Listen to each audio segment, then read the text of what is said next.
2003 সালের 14 মে মালিবাগ রেলগেট থেকে রামপুরার দিকে যেতে ডান দিকে যেখানে এখন একটি ভবন উঠছে সেখানে ছিল কাঁচা বাজার। বাজারের মুখে একটা 4 তলা ভবনে সানরাইজ আবাসিক হোটেল। খুবই সাধারণ মানের সেই হোটেলে কোনো আবাসিক অতিথি তেমন থাকতেন না। তবে হোটেলটি আলোচনায় আসতো পুলিশের অভিযানের কারণে। কিছুদিন পর পুলিশ সেই হোটেলে তল্লাশি চালাতো আর খদ্দের সহ একদল তরুণীকে ধরে নিয়ে যেত। সেই হোটেল আলোচনায় আসে 2 পুলিশ খুনের ঘটনায়। Premium commercial space is now for rent. Featuring ample parking and excellent accessibility, this 4,200 square foot space is ready. Elevate your business and call us today. শীর্ষ সন্ত্রাসী মোল্লা মাসুদ ও জিসান কিছুদিন ধরে এই হোটেলে অবস্থান করছিলেন বলে পুলিশের কাছে আগাম খবর ছিল। সেই খবরের ভিত্তিতে ডিবির 3 নম্বর টিমের 11 জন সদস্য হোটেলটিতে অভিযান চালান। হোটেলের দোতলায় 14 ও 26 নম্বর কক্ষ ছিল পাশাপাশি। 2 সন্ত্রাসী ওই 2টি কক্ষে অবস্থান নিয়েছিলেন। ডিবির দলটি একসঙ্গে 2টি কক্ষের কড়া নাড়তেই 2 সন্ত্রাসী দল বল নিয়ে তাদের ওপর চড়াও হয়। সন্ত্রাসীদের ছোড়া গুলিতে ডিবির পরিদর্শক নূর আলম শিকদার ও উপপরিদর্শক আলমগীর হোসেন ঘটনাস্থলেই মারা যান। পুলিশও অবশ্য গুলি ছুড়েছিল। সেই গুলিতে শাহাদাত হোসেন উপল নামের এক সন্ত্রাসী নিহত হয়। তবে সেই ঘটনার পর ঢাকার আন্ডারওয়ার্ল্ডের জিসান নামটি বেশ ছড়িয়ে পড়ে। এরপর বিভিন্ন ঘটনা দুর্ঘটনায় জিসানের নাম আসতেই থাকে। র্যাব বাহিনী তখনও হয়নি। পুলিশের বিশেষ দল ছিল র্যাট নামে। ডিএমপির ডিসি মাঝহার ছিলেন এর নেতৃত্বে। সেই র্যাট জিসানকে ধরতে অভিযান শুরু করলো, কিন্তু ধরতে পারল না। বন্ধু মোল্লা মাসুদের হাত ধরে জিসান চলে গেলেন কলকাতায় গিয়ে আলী আকবর চৌধুরী নাম নেন জিসান। সে নামেই ভারতীয় পাসপোর্ট নিয়ে দুবাই চলে যান।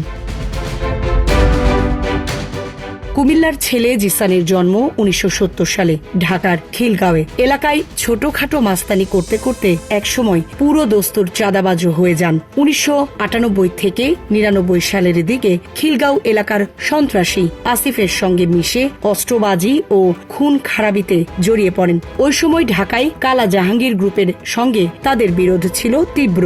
স্কুল শিক্ষিকা মায়ের সঙ্গে জিসান থাকতেন মগবাজারে। 1997 সালের দিকে জিসান ও তার ছোট ভাই শামীম রামপুরায় গার্মেন্টসের ঝুট ব্যবসা শুরু করেন। সেই ব্যবসা নিয়ন্ত্রণ করতে গিয়ে আন্ডারওয়ার্ল্ডের সঙ্গে জিসানের পরিচয় হয়। তখন তিনি রামপুরার শাহজাদ গ্রুপের সঙ্গে মিলে অপরাধমূলক কর্মকাণ্ড চালাতেন। 2005 সালে দেশ ছাড়ার পর আর কোনোদিন দেশে আসেননি জিসান। তবে দেশের সঙ্গে তার যোগাযোগ ঠিকই ছিল।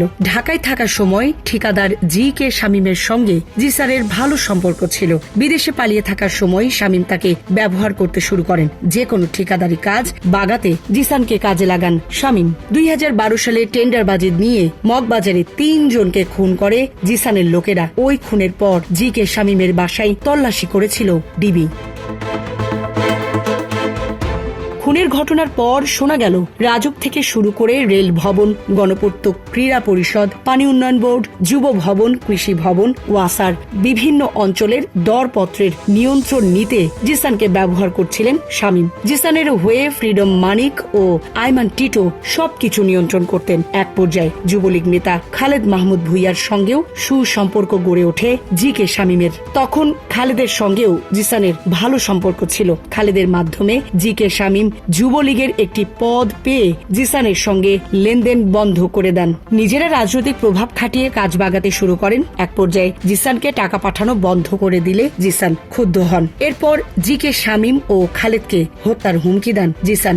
সেই ভয়ে শামীম ও খালেদ দেহরক্ষী নিয়ে চলাফেরা শুরু করেন। জিসানকে ধরিয়ে দিতে ঢাকায় পোস্টারও সাটান জি.কে শামীম। 2019 সালের 26 জুলাই খিলগাঁও এলাকার একটি বাসা থেকে AK-22 গুলি সহ এক যুবককে গ্রেফতার করে ডিবি। সেই যুবক পুলিশের কাছে স্বীকার করেন জিসানের নির্দেশে খালেদ ও শামীমকে খুন করতে তিনি ঢাকায় আসেন। জীবন অবাক না করলে কে করবে? 28% মিল্ক ফ্যাটের অবাক করার সাথে ফ্রেশ মিল্ক পাউডার। জীবন অবাক করুক প্রতিদিন। ক্যাসিনো কাণ্ডে গ্রেফতার হওয়ার পর জি.কে শামীম ও খালেদ র্যাবের জিজ্ঞাসাবাদে জিসানের সঙ্গে সম্পর্ক থাকার কথা স্বীকার করেছিলেন বলে র্যাব জানিয়েছিল। 2019 সালের 1 অক্টোবর দুবাই পুলিশ ইন্টারপোলের সহায়তায় জিসানকে গ্রেফতার করেছে। এরপর শুরু হলো তাকে ফিরিয়ে আনার তৎপরতা। গ্রেফতার করার পর দেখা যায় তার হাতে ভারত ও ডমিনিকান রিপাবলিকের পাসপোর্ট। সেই পাসপোর্ট নিয়ে তিনি এতদিন দুবাইয়ে অবস্থান করছিলেন। গ্রেফতারের